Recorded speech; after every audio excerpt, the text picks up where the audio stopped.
Existem momentos na jornada espiritual que mudam tudo. Instantes em que o véu da ilusão começa a se levantar, onde as correntes invisíveis que nos mantiveram cativos durante vidas inteiras finalmente começam a se romper. Esses momentos não se anunciam com fanfarras.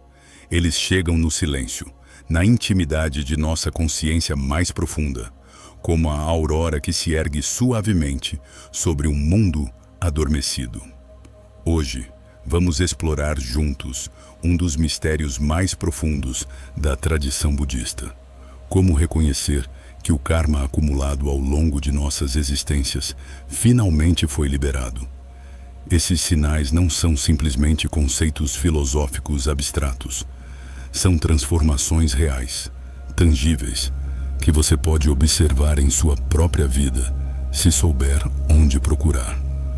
A liberação kármica não é um evento distante reservado aos santos ou aos monges que passaram toda a vida em meditação.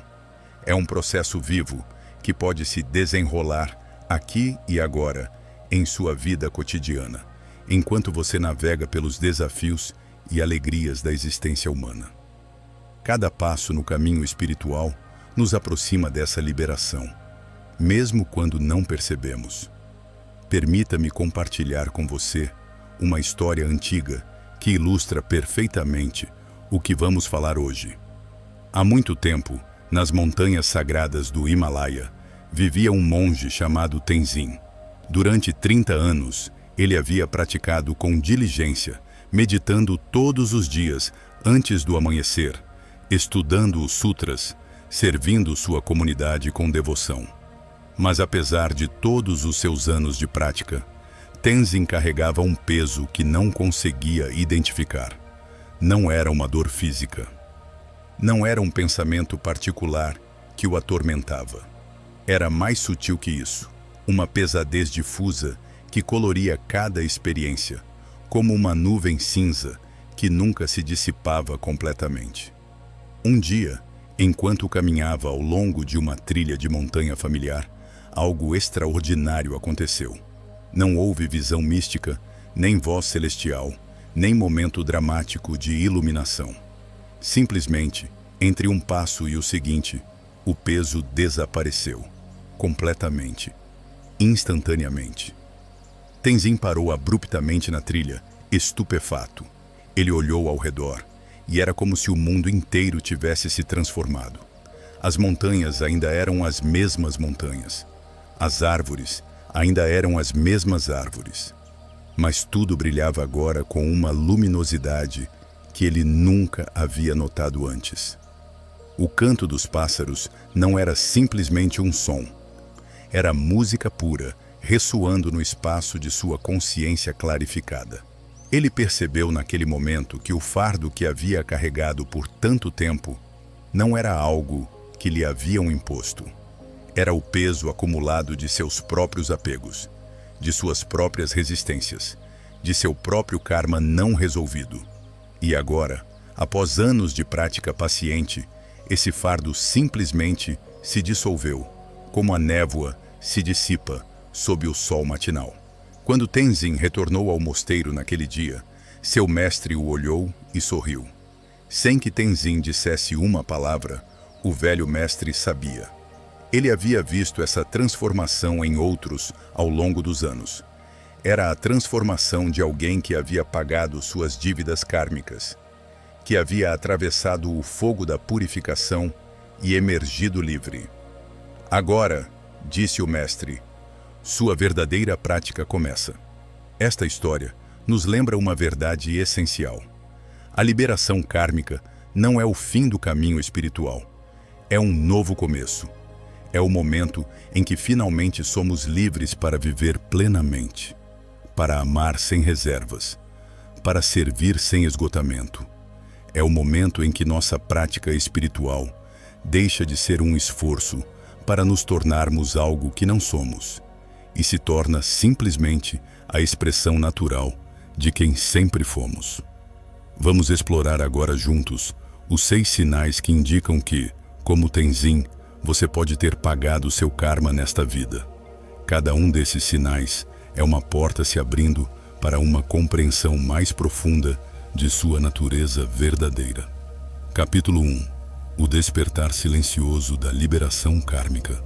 A primeira transformação que ocorre quando o karma começa a se dissolver é tão sutil que muitos a perdem completamente. É o surgimento de uma paz interior que não depende de absolutamente nada externo. Essa paz não é a ausência de desafios ou dificuldades em sua vida. Não é a paz temporária que vem quando tudo está indo bem e você está conseguindo o que quer. É algo muito mais profundo, algo que permanece estável mesmo no meio do caos. Imagine um lago em alta montanha. Na superfície, as ondas podem ser agitadas pelo vento. Tempestades podem criar turbulência, mas nas profundezas do lago há uma calma absoluta que nunca é perturbada, não importa o que aconteça na superfície. Essa paz profunda é sua natureza verdadeira, e quando o karma se dissolve, você começa a viver a partir dessa profundidade, ao invés da superfície agitada. A tradição budista ensina que o karma não é um castigo divino ou uma recompensa celestial. É simplesmente a lei de causa e efeito operando no nível mais profundo de nossa experiência consciente. Cada ação que tomamos, cada palavra que pronunciamos, cada pensamento que nutrimos, deixa uma impressão no tecido de nossa consciência. Essas impressões se acumulam ao longo do tempo, criando padrões, tendências, hábitos que moldam a natureza de nossas experiências futuras. Pense nisso como sulcos cavados na terra. Quanto mais a água flui no mesmo sulco, mais profundo ele se torna. Com o tempo, esses sulcos se tornam tão profundos que a água não tem outra escolha senão segui-los. Da mesma forma, nossos hábitos kármicos se tornam tão profundamente enraizados que parecemos não ter escolha em nossas reações, nossas emoções, nossos padrões de comportamento. Mas chega um ponto na jornada espiritual onde esses sulcos começam a se preencher. Onde os nós que nos amarravam a ciclos de sofrimento finalmente começam a se desfazer. E o primeiro sinal dessa liberação é essa paz interior inexplicável que começa a emergir. Essa paz não é algo que você cria por força de vontade. Você não pode se forçar a estar em paz. Quanto mais você tenta, mais a paz lhe escapa. É antes algo que você descobre quando para de resistir ao que é. É como remover camadas de roupas pesadas que você estava usando há tanto tempo que esqueceu que as estava vestindo. Quando elas caem, você percebe que nunca precisou dessa proteção. Você sempre esteve bem por baixo.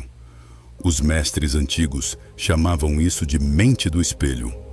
Um espelho reflete tudo que é colocado diante dele com perfeita clareza, mas não retém nada. Quando uma imagem desaparece, o espelho retorna ao seu estado natural de vacuidade luminosa. Da mesma forma, quando seu karma foi liberado, sua mente pode experimentar a vida plenamente sem ser aprisionada por ela. As alegrias vêm e você as aprecia plenamente, sem se agarrar a elas desesperadamente. As tristezas surgem e você as sente completamente, sem resistência, e elas passam naturalmente sem deixar cicatrizes permanentes. É como respirar. Você não tenta reter o ar que inspira. Você o deixa entrar. Ele cumpre seu propósito. Depois, você o deixa sair. Cada experiência da vida pode se tornar assim quando o karma se dissolve. Essa paz não significa se tornar como uma pedra, indiferente à vida. Pelo contrário, muitos descobrem que quando o peso do karma se alivia, eles se tornam mais sensíveis à beleza sutil da existência. O canto de um pássaro pode tocar o coração mais profundamente. A luz do sol filtrando através das folhas pode criar um momento de puro encantamento. O sorriso de uma criança pode iluminar todo o seu dia. Mas essas experiências não o prendem mais a novos ciclos de desejo e sofrimento. Você as vive plenamente, com todo o seu ser. Depois as deixa ir, como nuvens que atravessam o céu sem deixar rastro. Não há apego, não há tentativa desesperada de fazer durar a experiência agradável ou de fugir da experiência desagradável. Muitas pessoas confundem essa paz com complacência ou passividade. Elas pensam que alguém que alcançou esse estado se torna indiferente ao sofrimento do mundo ou incapaz de agir com determinação. Nada poderia estar mais longe da verdade. A liberação kármica não diminui sua capacidade de ação, ela a purifica.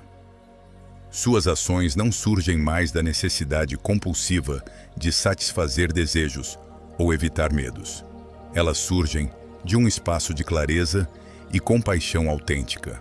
É a diferença entre correr freneticamente em todas as direções porque você tem medo de perder algo, e caminhar com determinação em uma direção porque você sabe claramente para onde está indo.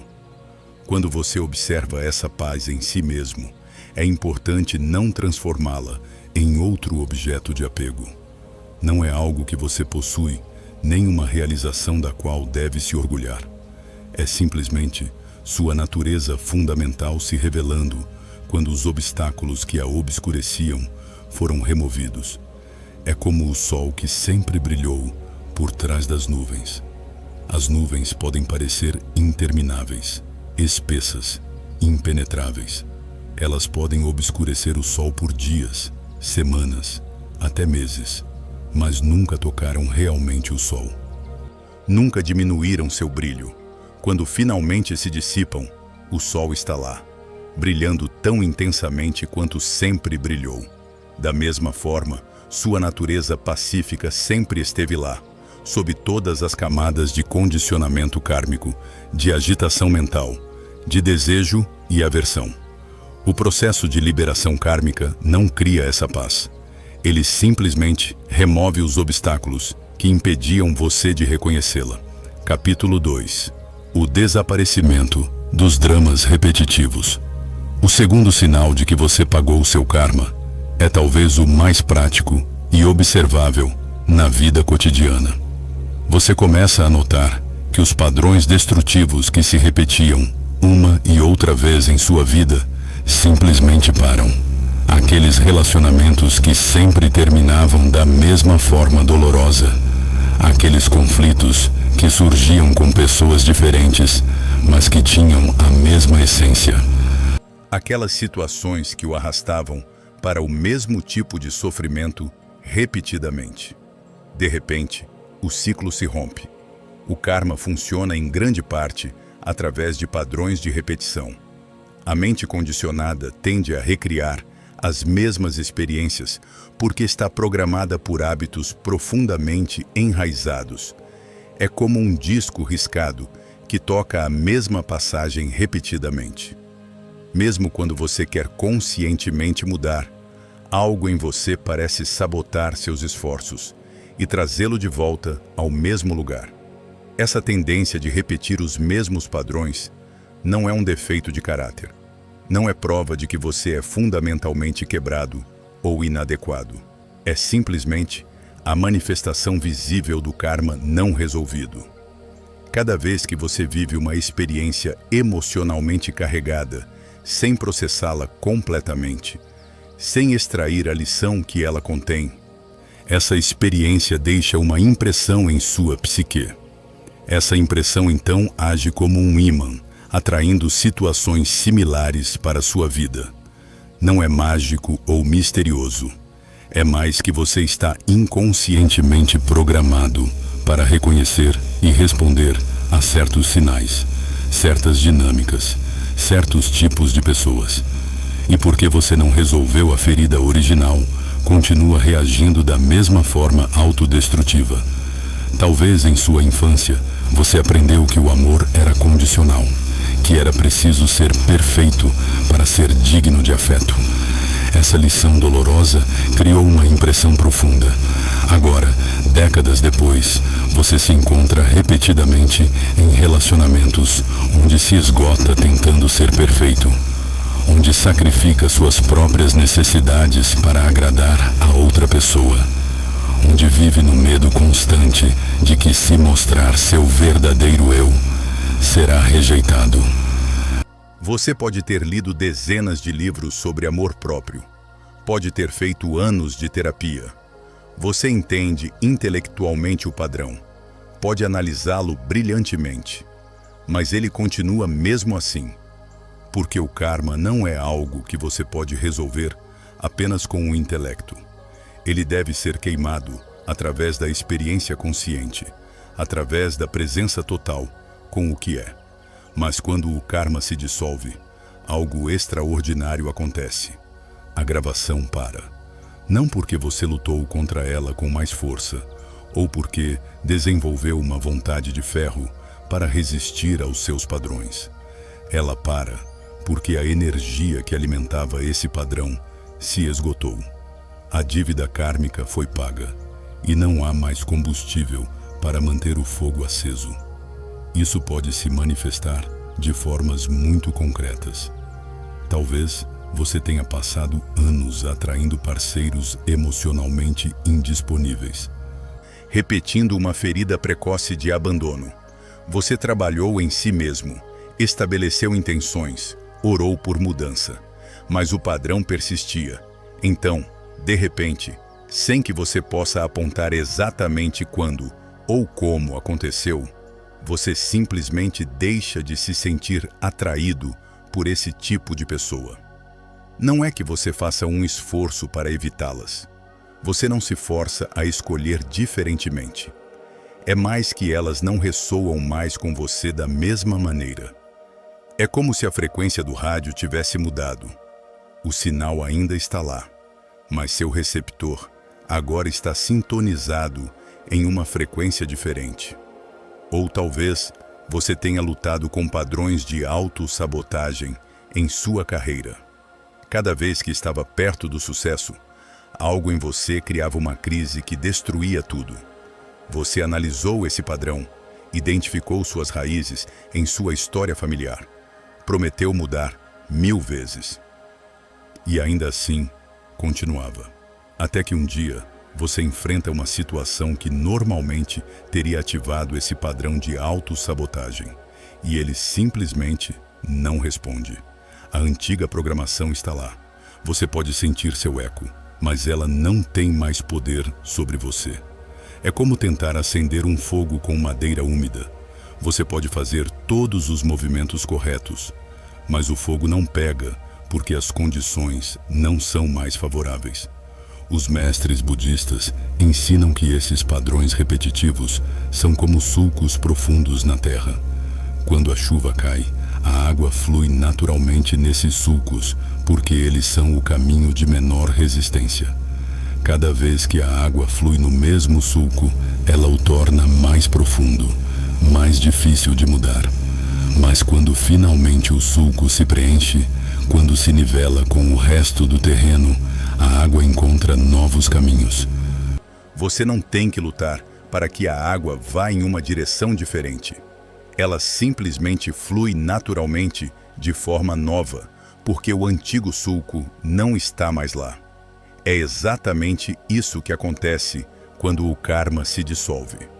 Os antigos caminhos de menor resistência desaparecem e novas possibilidades se abrem naturalmente.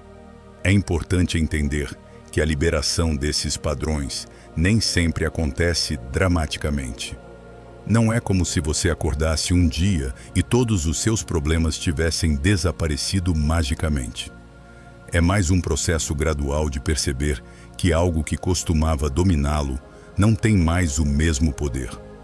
Você pode se encontrar em uma situação que teria anteriormente o desestabilizado completamente e fica surpreso ao notar que está simplesmente presente com ela, sem reagir da maneira habitual. É um pouco como descobrir que uma velha ferida que doía há anos misteriosamente curou. Você não sabe exatamente quando a cura aconteceu. Você simplesmente percebe um dia que não dói mais. Essa liberação dos dramas repetitivos traz consigo uma sensação incrível de leveza. É como se você tivesse carregado um peso invisível por tanto tempo que esqueceu como era caminhar sem ele. De repente, há mais espaço em sua vida, mais energia disponível.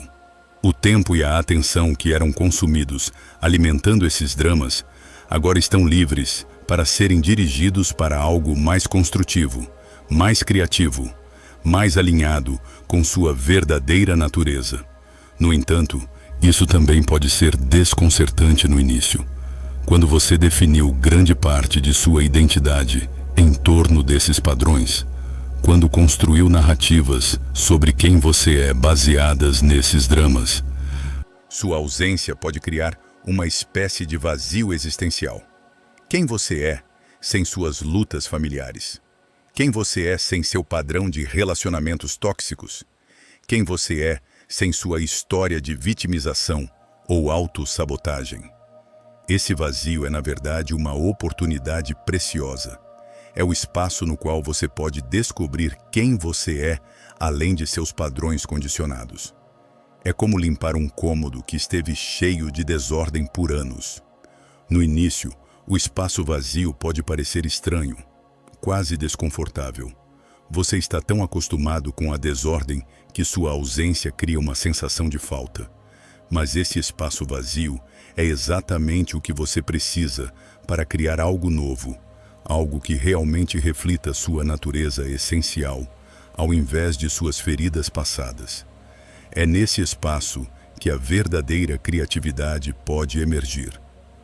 É nesse espaço que você pode finalmente se tornar quem sempre foi destinado a ser. Capítulo 3. A naturalidade da compaixão verdadeira. O terceiro sinal de que seu karma se dissolveu se revela na qualidade de sua relação com outros seres. A compaixão deixa de ser um esforço moral e se torna sua resposta natural ao sofrimento. Você não decide ser compassivo porque é a coisa certa a fazer ou porque quer ser uma boa pessoa. A compaixão simplesmente flui de você como a água flui de uma fonte. Essa transformação é profunda porque revela algo fundamental sobre a natureza do ego e do karma.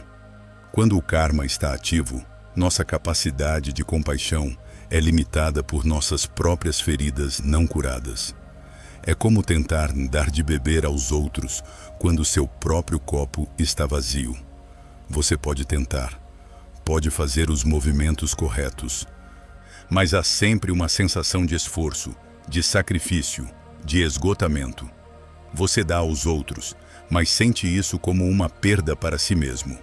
Você ajuda alguém, mas uma parte de você mantém uma conta, esperando algo em retorno. Você mostra bondade, mas por baixo há uma agenda oculta, uma necessidade de ser visto como bom, como generoso, como espiritual. Essa compaixão condicionada é melhor que nenhuma compaixão, mas ainda não é a coisa real. A verdadeira compaixão, aquela que emerge quando o karma se dissolve, é completamente diferente em sua qualidade. É como a diferença entre uma luz artificial, que requer eletricidade e eventualmente se esgota, e a luz do sol que brilha infinitamente, sem nunca se esgotar. Quando sua compaixão vem de sua natureza essencial, ao invés de seu ego condicionado, ela nunca o esgota, porque você não está dando de suas reservas limitadas. Você é mais como um canal através do qual algo maior que seu pequeno eu pode fluir.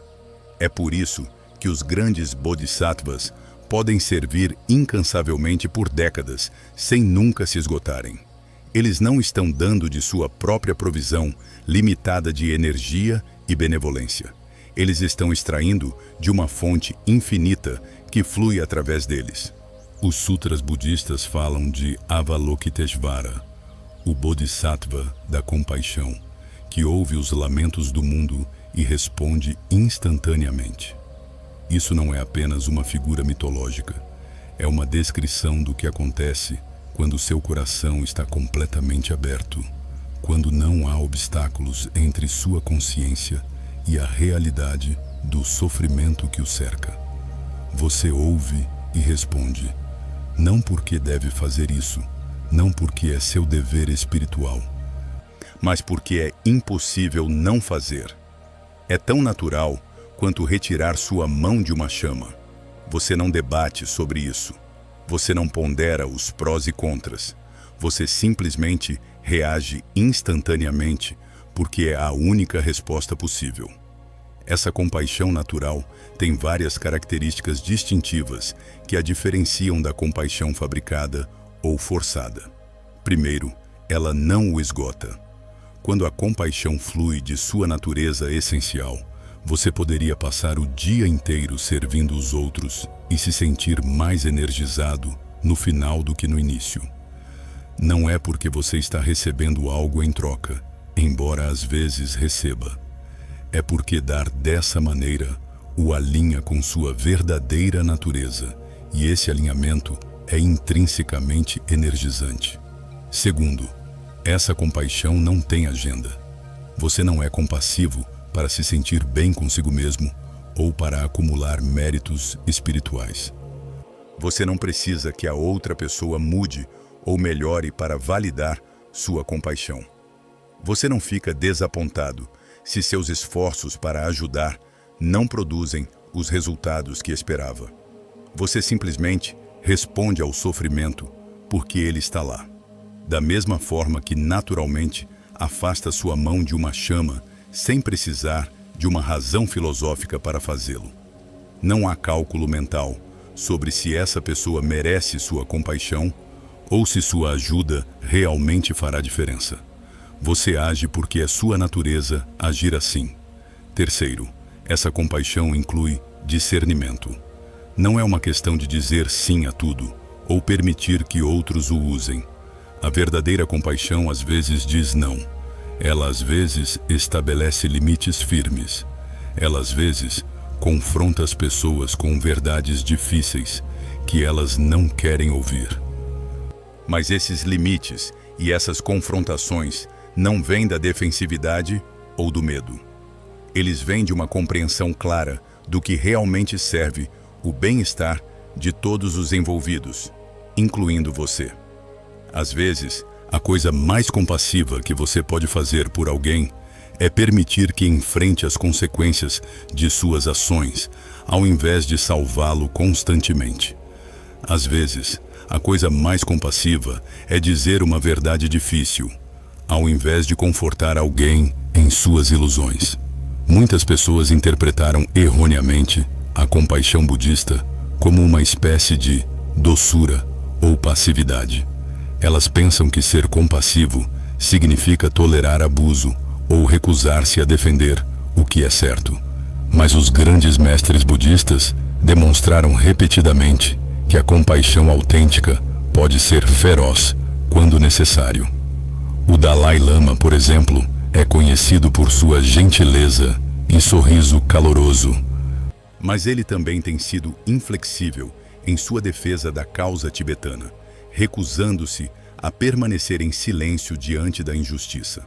Sua compaixão não o tornou fraco ou complacente. Ela o tornou mais forte, mais corajoso, mais determinado a defender o que é certo.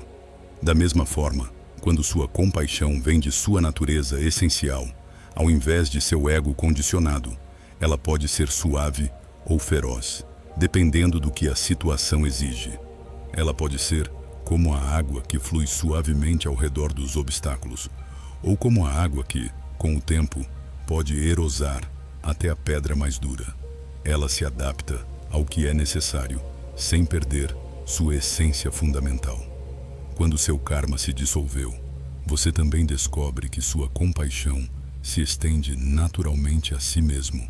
Essa é talvez uma das transformações mais profundas e difíceis. Muitos praticantes espirituais são duros consigo mesmos, de formas que nunca seriam com os outros. Eles se julgam impiedosamente, se criticam constantemente exigem perfeição de si mesmos. Essa violência interna é frequentemente enraizada em karma profundo, relacionado à vergonha e indignidade. Talvez em sua infância, você aprendeu que o amor devia ser conquistado através de realizações. Talvez você tenha sido criticado tão severamente que internalizou essa voz crítica e agora ela toca em loop em sua mente. Talvez você tenha cometido erros no passado que não consegue perdoar a si mesmo. Mas quando o karma começa a se dissolver, essa dureza consigo mesmo também começa a se dissolver. Você começa a se tratar com a mesma gentileza que ofereceria a uma criança pequena que está aprendendo a andar. Quando você cai, não se bate por não ser perfeito. Você simplesmente se levanta e continua. Quando você comete um erro, não o transforma em evidência de sua falta de valor fundamental. Você o vê pelo que é, uma parte natural do processo de aprendizado e crescimento. Você pode até sorrir de suas imperfeições, vê-las com ternura ao invés de julgamento. Essa autocompaixão não é autoindulgência, não é uma desculpa para evitar responsabilidade ou para ficar preso em padrões destrutivos. É antes a base a partir da qual a verdadeira mudança se torna possível. Quando você se pune, cria resistência e defensividade, que na verdade tornam a mudança mais difícil. Mas quando você se trata com compaixão, cria o espaço seguro no qual a transformação autêntica pode ocorrer. Você pode olhar honestamente para suas falhas e erros sem ser dominado pela vergonha. Você pode reconhecer onde precisa crescer sem se condenar por não ser já perfeito. Há uma prática de meditação budista chamada metta, ou bondade amorosa, onde você sistematicamente gera desejos de bem-estar para si mesmo e para os outros. Tradicionalmente, você começa consigo mesmo, repetindo frases como que eu seja feliz, que eu seja saudável, que eu esteja em paz. Muitas pessoas acham que essa é a parte mais difícil da prática. Elas podem facilmente gerar bondade amorosa para os outros, mas quando se trata de oferecê-la a si mesmas, encontram um muro de resistência. Pensamentos surgem como eu não mereço felicidade ou sou imperfeito demais para a paz. Mas quando o karma se dissolve, essa resistência à autocompaixão começa a derreter. Você percebe que não é diferente de qualquer outro ser em seu desejo fundamental de ser feliz e livre de sofrimento. Você vê que se tratar com dureza não o torna melhor ou mais espiritual. Isso apenas o torna infeliz e menos capaz de servir os outros. Capítulo 4. A sincronicidade como linguagem do universo. O quarto sinal de que seu karma está se dissolvendo se manifesta em um aumento dramático de coincidências significativas em sua vida. As pessoas certas aparecem no momento certo. As oportunidades se alinham de formas que parecem impossivelmente perfeitas. Os recursos de que você precisa se materializam exatamente quando você precisa deles. É como se o próprio universo estivesse conspirando a seu favor. No budismo, isso se compreende através do conceito de interdependência, ou pratityasamutpada. Tudo está conectado a tudo o mais em uma rede infinitamente complexa de causas e condições. Nada existe isoladamente. Cada fenômeno surge em dependência de inúmeros outros fenômenos. Um único momento de consciência contém o universo inteiro. Quando o karma pesado se dissolve, você não está mais criando perturbações constantes nesse fluxo natural. É como remover detritos de um rio. A água pode fluir livremente e você flui com ela, ao invés de lutar contra ela. Você começa a se mover em harmonia com o tal, o fluxo natural da vida, ao invés de constantemente nadar contra a corrente. Essas sincronicidades não são mágicas ou sobrenaturais, no sentido comum dessas palavras. Elas são mais o funcionamento natural do universo, se revelando quando você para de interferir com sua agenda egocêntrica limitada. Sua consciência se expande e você começa a perceber conexões que sempre estiveram lá, mas que você não podia ver porque estava muito preso em seus próprios dramas. Por exemplo, você pode ter lutado com um problema por semanas, sem encontrar solução. Sua mente analítica girou em círculos, examinando o problema de todos os ângulos, mas nada clica. Então, aparentemente por acaso, você conhece alguém em um café que menciona casualmente algo que é exatamente a chave de que você precisava. Ou você tem pensado em fazer uma mudança significativa em sua vida, mas duvidava de sua capacidade de fazê-lo. Você se perguntava se era o momento certo, se tinha os recursos, se era realmente capaz. E de repente, 3 pessoas diferentes lhe oferecem recursos ou apoio de formas completamente inesperadas. Como se o universo estivesse lhe dando um sinal claro de que sim, é o momento certo. E sim, você tem tudo o que precisa. Os céticos poderiam atribuir esses eventos a pura coincidência ou viés de confirmação. E é verdade que devemos ser cuidadosos em ver padrões onde não há. O cérebro humano está programado para encontrar padrões, mesmo em ruído aleatório. Podemos facilmente cair em pensamento mágico se não permanecermos fundamentados. Mas há uma diferença qualitativa entre a coincidência ordinária e a sincronicidade que surge quando o karma está se dissolvendo. Esta última tem uma qualidade de elegância, de perfeição temporal, de ressonância profunda que é difícil de ignorar. É como a diferença entre ouvir notas musicais aleatórias e ouvir uma sinfonia belamente composta. Carl Jung, que cunhou o termo sincronicidade, entendeu-a como um princípio de conexão acausal. Os eventos estão conectados não porque um causa o outro, mas porque compartilham um significado comum. Eles são como notas na mesma melodia, fios na mesma tapeçaria, ondas no mesmo oceano. De uma perspectiva budista, isso faz perfeito sentido.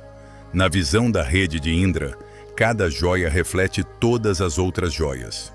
O universo inteiro está contido em cada ponto de consciência. Quando sua consciência se clarifica, quando os véus do karma se levantam, você pode ver esses reflexos mais claramente. Você começa a notar como um evento aparentemente menor em uma parte de sua vida se conecta a algo significativo em outra parte. Como uma conversa que você teve anos atrás, de repente se torna relevante, de forma inesperada. Como um livro cai de uma prateleira e se abre exatamente na página que você precisava ler. O que torna essas sincronicidades particularmente notáveis quando seu karma está se dissolvendo é que elas não são apenas praticamente úteis. Elas também têm uma qualidade de ensinamento. Cada coincidência significativa não apenas o ajuda de forma prática, ela também lhe mostra algo importante sobre a natureza da realidade. Ela lembra você de que não está separado do resto da existência, de que há uma inteligência mais profunda operando que transcende sua mente conceitual limitada. Ela o convida a confiar no processo da vida de uma forma mais profunda, a soltar sua necessidade de controlar e planejar tudo. Isso não significa que tudo se torna fácil, ou que você nunca enfrenta desafios. Os desafios continuam, mas eles têm uma qualidade diferente. Eles se sentem menos como obstáculos arbitrários colocados em seu caminho, e mais como oportunidades perfeitamente projetadas para seu crescimento. Até as dificuldades começam a se sentir síncronas, como se fossem exatamente o que você precisava naquele momento para sua evolução. Você perde um emprego que pensava querer, apenas para descobrir que isso o abriu para o caminho que você realmente deveria seguir. Um relacionamento termina de forma dolorosa, mas você percebe mais tarde que foi exatamente o catalisador de que precisava para enfrentar padrões profundos que vinha evitando. Há uma história zen sobre um monge que caminhava por uma trilha de montanha quando uma enorme rocha se soltou e quase o esmagou. Ele se afastou na hora certa e, em vez de se sentir sortudo por ter escapado, ele simplesmente observou. Perfeitamente a tempo. Esse é o tipo de consciência que surge quando você vive em fluxo sincrônico com a realidade. Você começa a ver que tudo, mesmo o que parece ser má sorte ou dificuldade, tem seu lugar no grande esquema das coisas. Você não romantiza o sofrimento ou finge que tudo é perfeito. Mas você desenvolve uma confiança fundamental de que está exatamente onde precisa estar, aprendendo exatamente o que precisa aprender. No entanto, é importante não se viciar em buscar sincronicidades ou transformá-las em outra forma de superstição. Algumas pessoas, ao começar a experimentar essas coincidências significativas, começam a procurar sinais em tudo, a interpretar demais eventos aleatórios, a se tornarem dependentes de validação externa. Isso é simplesmente o ego tentando se apropriar de uma experiência espiritual genuína. O ego quer ser especial, quer sentir que tem uma conexão direta com o universo que o torna superior aos outros. Ele transforma a sincronicidade em outro sistema de crenças que o separa do resto da humanidade. A atitude correta em relação à sincronicidade é de apreciação sem apego. Quando ela ocorre, você a reconhece e se permite sentir admiração pelo mistério da existência. Mas você não se agarra a ela, nem exige que continue. Você confia que o fluxo da vida o levará exatamente onde você precisa estar, com ou sem sinais dramáticos. Você também entende que a sincronicidade nem sempre traz o que seu ego quer. Às vezes, ela traz exatamente o que sua alma precisa, o que pode ser muito diferente. Você pode se encontrar perdendo sincronicamente um emprego que pensava querer, apenas para descobrir que isso o abriu para o caminho que você realmente deveria seguir. A sincronicidade serve ao seu despertar, não ao seu conforto. Ela o guia para o que o fará crescer, não necessariamente para o que o tornará feliz a curto prazo. E quando você entende isso, pode apreciar até as sincronicidades difíceis. Vê-las como presentes, mesmo quando não se sentem assim no momento. Capítulo 5. O tempo se transforma em presença. O quinto sinal de que seu karma se dissolveu é uma transformação fundamental em sua experiência do tempo. O passado perde seu poder de atormentá-lo com arrependimentos. O futuro perde seu poder de assustá-lo com ansiedade. Você se encontra habitando cada vez mais no momento presente, não como uma prática que deve se esforçar para manter, mas como seu estado natural de ser. O karma, em sua essência, é uma acumulação de impressões do passado que colorem sua experiência do presente e criam expectativas sobre o futuro. É como carregar uma bagagem pesada, cheia de experiências antigas, algumas dolorosas, algumas prazerosas, todas exigindo sua atenção e distorcendo sua percepção do que está realmente acontecendo agora. Imagine que você está carregando uma mochila invisível cheia de pedras. Cada pedra representa uma experiência não resolvida do passado. Uma pedra para a vez em que você foi humilhado na escola. Uma pedra para o momento em que seu coração foi partido. Uma pedra para o erro que você cometeu e que não consegue perdoar. Uma pedra para cada medo, cada arrependimento, cada ressentimento. Ao longo dos anos, a mochila se torna cada vez mais pesada. Você está tão acostumado a carregar esse peso que esqueceu que ele está lá. Mas ele afeta tudo. Ele o desacelera, determina como você vê o mundo. Colore cada nova experiência através do prisma dessas velhas feridas não curadas. E então, há o peso do futuro. Todas as suas preocupações sobre o que pode acontecer. Todos os seus planos e estratégias para evitar a dor e garantir o prazer. Todas as suas expectativas sobre como as coisas deveriam ser. É outra mochila invisível que você carrega, cheia não de pedras do passado, mas de fantasmas do futuro. Quando o karma se dissolve, essas duas mochilas se tornam mais leves. Não é que você perca sua memória ou sua capacidade de planejar. Essas funções permanecem intactas e úteis. Mas elas não estão mais carregadas com o peso emocional que costumavam carregar. Você pode se lembrar do passado sem ser arrastado emocionalmente para ele. Você pode pensar no futuro sem a ansiedade que normalmente acompanha tais pensamentos. É como a diferença entre olhar uma fotografia antiga com curiosidade desapegada e ser transportado emocionalmente para o momento que a fotografia captura. A informação está lá quando você precisa, mas ela não o possui. A memória está disponível, mas o gancho emocional se dissolveu. Os mestres Zen falam disso como viver completamente no momento presente. Mas esse conceito é frequentemente mal interpretado. Não significa fingir que o passado não existiu ou que o futuro não importa. Não significa se tornar irresponsável ou incapaz de aprender com a experiência. Significa antes não estar psicologicamente escravizado pelo passado ou pelo futuro.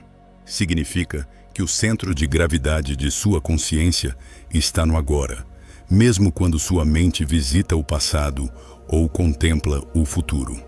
É como estar ancorado no presente com raízes profundas, mesmo que seus galhos possam se estender ao passado e ao futuro.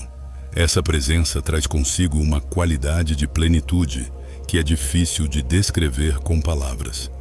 Cada momento se sente completo em si mesmo. Você não está mais constantemente procurando o próximo momento, pensando que esse será o que finalmente lhe trará satisfação. Você não está mais sempre a caminho de um destino futuro, onde a vida real começará. A vida real está acontecendo agora, e você sabe disso, não intelectualmente, como um conceito que você leu em um livro, mas diretamente, intimamente, inegavelmente. Este momento, com tudo o que contém, é tudo o que existe, e é suficiente. É mais do que suficiente. É tudo. Isso tem implicações profundas para como você experimenta até as atividades mais banais. Lavar a louça não é mais algo a ser suportado para chegar a algo mais importante. O ato de lavar a louça é completo em si mesmo. Há a água quente em suas mãos. Há o movimento de esfregar e enxaguar. Há o som da água correndo. Tudo isso está vivo, imediato, real. Caminhar de sua casa ao trabalho não é mais simplesmente tempo perdido entre dois destinos. A caminhada em si se torna a atividade completa. Cada passo é um milagre. O contato de seu pé com o chão, o movimento de seu corpo no espaço, o jogo da luz nos prédios e árvores. Tudo isso merece sua atenção completa. Os monges budistas praticam isso formalmente na meditação caminhando, onde cada passo é dado com plena consciência, sem pressa, para chegar a lugar nenhum. Levantar o pé, movê-lo para frente, colocá-lo no chão, transferir o peso. Cada fase do movimento é vivida completamente. Mas quando seu karma se dissolveu, toda a vida se torna uma espécie de meditação caminhando. Você está completamente onde está, fazendo completamente o que está fazendo. Não há divisão interna, onde uma parte de você está aqui e outra parte está em outro lugar. Você está inteiro, completo, totalmente presente. Isso não o torna menos eficaz no mundo. Na verdade, frequentemente o torna mais eficaz. Quando você não está dividido entre passado, presente e futuro, toda a sua energia está disponível para o que está acontecendo agora. Sua atenção é mais aguçada, sua percepção mais clara, suas ações mais precisas. Um arqueiro zen não pensa no fracasso passado ou no sucesso futuro quando atira a flecha. Ele está completamente presente com o peso do arco em sua mão, a tensão da corda, o momento de liberação. Paradoxalmente, é essa presença completa que leva à maior precisão. Quando você está completamente ali, você não pode errar.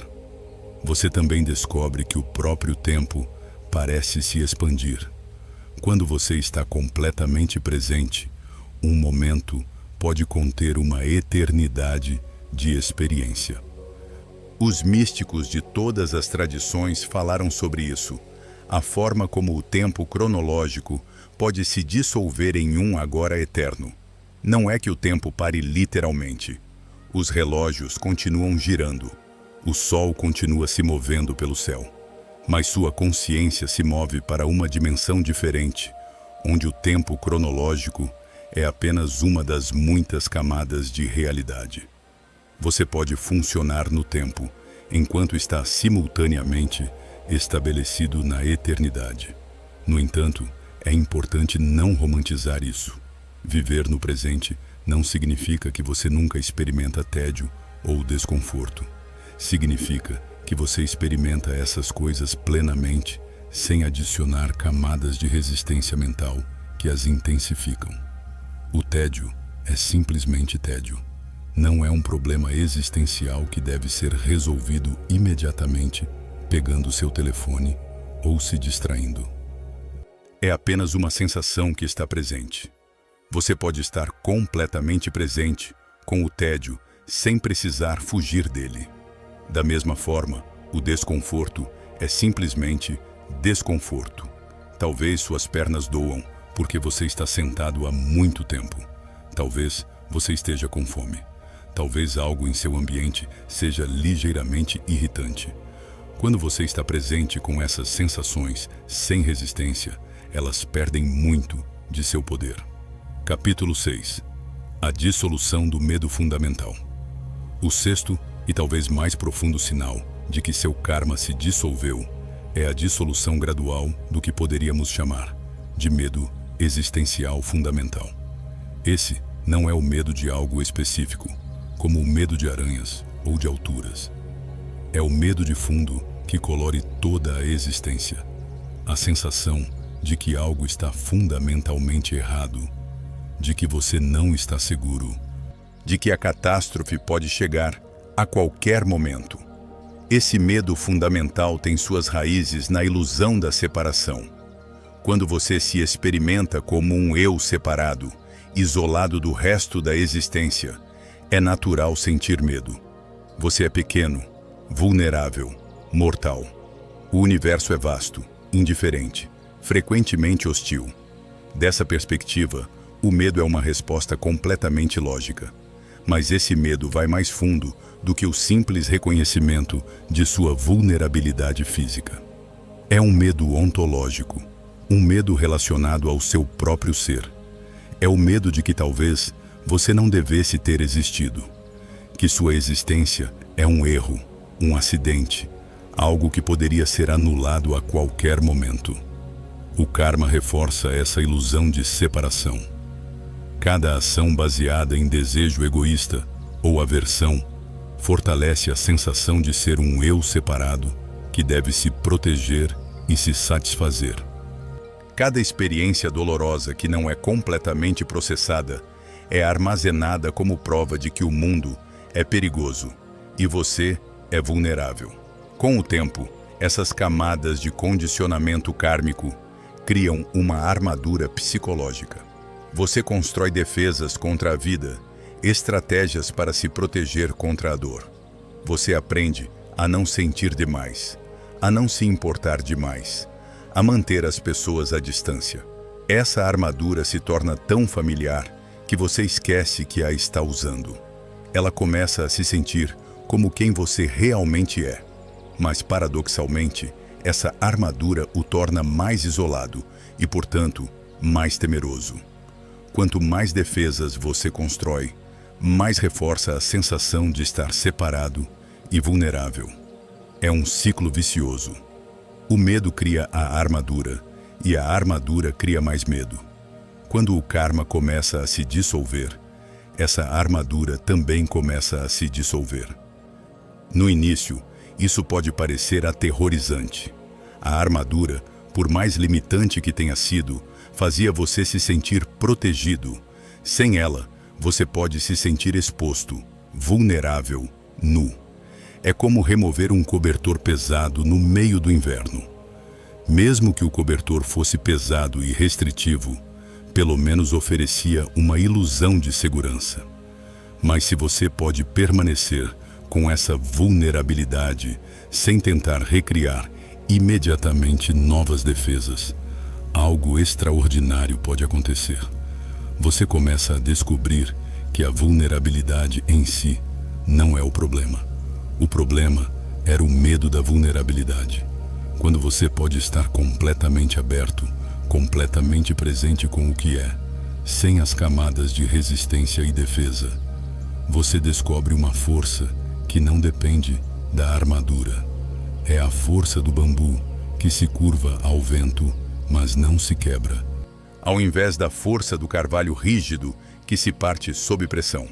O bambu sobrevive às tempestades mais violentas, não por rigidez, mas por flexibilidade. Ele se curva quase até o chão, sob ventos poderosos. Depois ressalta quando a tempestade passa. O carvalho, com toda a sua força aparente, permanece rígido e acaba se partindo. Os mestres budistas descrevem isso como o coração corajoso do Bodhisattva. Não é coragem no sentido de ausência de medo. É a coragem de sentir o medo completamente sem ser controlado por ele. É a disposição de permanecer aberto mesmo quando a abertura dói. É a coragem de amar mesmo quando o amor o torna vulnerável à dor. Essa dissolução do medo fundamental não acontece de uma só vez. É mais como as camadas de uma cebola sendo descascadas uma por uma. Você pode descobrir que um nível de medo se dissolveu, apenas para encontrar outro nível mais profundo abaixo. Isso é normal e natural. Cada camada que se dissolve o aproxima de sua natureza essencial, que é fundamentalmente sem medo, porque não há um eu separado que precise de proteção. O que é particularmente notável quando esse processo está em andamento é como isso muda sua relação com a morte. Para a maioria das pessoas, o medo da morte é o medo fundamental subjacente a todos os outros medos. Medo do fracasso? No final das contas, é o medo de que o fracasso prove que sua vida não tem valor. Medo da rejeição? É o medo de morrer sozinho e não amado. Medo da pobreza? É o medo de morrer em miséria e desconforto. Mas quando você começa a experimentar sua natureza, além do eu separado, a morte perde seu ferrão. Isso não significa que você desenvolve um desejo de morrer ou que se torna imprudente com sua vida. Também não significa que você não sente tristeza diante da ideia de perder as pessoas e coisas que ama. Significa antes que você reconhece que o que você realmente é nunca nasceu e, portanto, nunca pode morrer. O corpo morrerá, é claro. Isso é inevitável. A personalidade que você construiu se dissolverá. As memórias e experiências que pareciam defini-lo desaparecerão. Mas a consciência fundamental que você é não é tocada por essas mudanças. É como o espaço em um cômodo que não é afetado quando as paredes são derrubadas. O espaço estava lá antes do cômodo ser construído e estará lá depois que o cômodo se for. Da mesma forma, sua verdadeira natureza transcende o nascimento e a morte desta forma física e mental particular. Os sutras budistas estão cheios de histórias de mestres que enfrentaram a morte com perfeita equanimidade. Há a história de um mestre Zen que, em seu leito de morte, foi perguntado por seus estudantes para deixar-lhes um último ensinamento. Ele escreveu uma única palavra: atenção. Quando pediram que elaborasse, ele escreveu: atenção, atenção. Então morreu pacificamente. Há a história de Milarepa, o grande yogi tibetano, que cantou canções de alegria, mesmo enquanto morria envenenado. Há a história de Thich Nhat Hanh, que quando perguntado para onde iria após sua morte, simplesmente disse: não vou a lugar nenhum, estarei sempre aqui. Esses mestres não estavam fingindo ou suprimindo seu medo. Eles simplesmente haviam visto através da ilusão de que são apenas este corpo e mente limitados. Eles haviam despertado para sua verdadeira natureza, que transcende o nascimento e a morte. Essa compreensão também transforma sua relação com as pequenas mortes que você experimenta ao longo da vida. A perda de um emprego, o fim de um relacionamento, o fracasso de um projeto, a perda de um sonho querido. Todas essas coisas são pequenas mortes do eu e seus planos. Quando você não se identifica mais tão estreitamente com esse eu, essas perdas ainda são dolorosas, mas não são devastadoras. Você pode sentir a dor completamente, sem perder seu centro fundamental. É como uma árvore que perde suas folhas no outono. Pode haver um momento de tristeza, mas a árvore sabe que novas folhas virão na primavera. A perda das folhas não ameaça a própria árvore. Você também descobre que sem o medo fundamental, há espaço para uma alegria que não depende de circunstâncias externas. Essa não é a felicidade superficial que vai e vem dependendo de as coisas darem certo ou errado. É uma alegria mais profunda, mais estável, que surge da conexão com sua natureza essencial. Os mestres Zen às vezes descrevem isso como seu rosto original, o rosto que você tinha antes do nascimento de seus pais. É quem você realmente é sob todas as camadas de condicionamento, medo e desejo. E quando essas camadas se dissolvem, esse rosto original brilha com sua própria luz. É importante mencionar que a dissolução do medo fundamental não o transforma em um super-herói sem emoções. Você ainda experimenta toda a gama de emoções humanas. Você ainda sente tristeza, frustração, dor, decepção. Mas essas emoções não o controlam mais da mesma maneira. Elas são como o clima que passa através do céu de sua consciência. Podem ser tempestuosas ou ensolaradas, suaves ou violentas. Mas o próprio céu permanece intacto. O céu nunca é danificado pela tempestade que o atravessa. Da mesma forma, sua natureza essencial nunca é realmente tocada pelas tempestades emocionais que a atravessam. Você desenvolve o que os budistas chamam de mente equânime. Não é indiferença. É antes uma igualdade de alma que pode acolher todas as experiências com graça. Prazer e dor, ganho e perda, elogio e culpa, todos são acolhidos da mesma forma, com uma aceitação aberta, que não é nem atraída, nem repelida. Epílogo, o novo começo. À medida que chegamos ao fim desta exploração, é importante lembrar que reconhecer esses sinais não é o fim da jornada espiritual. Na verdade, é realmente o começo. Quando o karma é dissolvido, quando as dívidas são pagas, você finalmente está livre para viver plenamente, para amar sem reservas, para servir sem esgotamento. Você não está mais motivado pela necessidade compulsiva de satisfazer desejos ou evitar medos. Você não está mais preso em padrões repetitivos que o mantêm preso no sofrimento. Você não está mais separado da vida por camadas de armadura defensiva. Você está livre para ser simplesmente quem você é, o que você sempre foi, sob todos os condicionamentos. Essa liberdade não significa que a vida se torna perfeita ou que você nunca mais enfrenta desafios. Os desafios continuam. O sofrimento ainda faz parte da existência humana.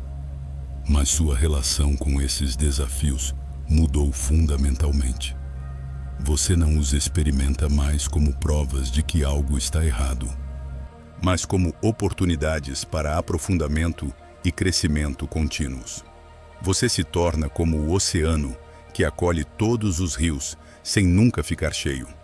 Todas as experiências fluem para você, e você permanece vasto, profundo, inalterado em sua essência, mesmo que sua superfície possa ser agitada pelas ondas. Lembre-se de que esses 6 sinais não são critérios que você deve cumprir para ser espiritualmente válido. Não são conquistas para colecionar ou distintivos de honra para exibir. São simplesmente descrições do que acontece naturalmente quando o karma se dissolve, quando você desperta para sua verdadeira natureza. Se você reconhece alguns desses sinais em sua própria vida, alegre-se silenciosamente. Mas não se apegue a eles. Não os transforme em outra forma de identidade espiritual.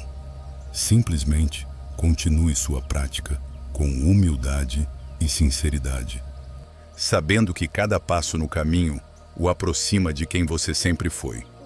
E se você ainda não reconhece esses sinais, não desespere. A jornada espiritual se desenrola em seu próprio ritmo, segundo suas próprias leis misteriosas. Sua tarefa não é forçar nada, mas simplesmente continuar praticando, estar presente, abrir seu coração tão completamente quanto possível a cada momento. Como disse o grande mestre Dogen, praticar o caminho do Buda é conhecer a si mesmo. Conhecer a si mesmo é esquecer a si mesmo. Esquecer a si mesmo é ser despertado por todas as coisas. Que você reconheça sua verdadeira natureza. Que você seja livre do sofrimento do karma não resolvido. Que você viva com um coração aberto, presente a cada momento precioso desta vida extraordinária.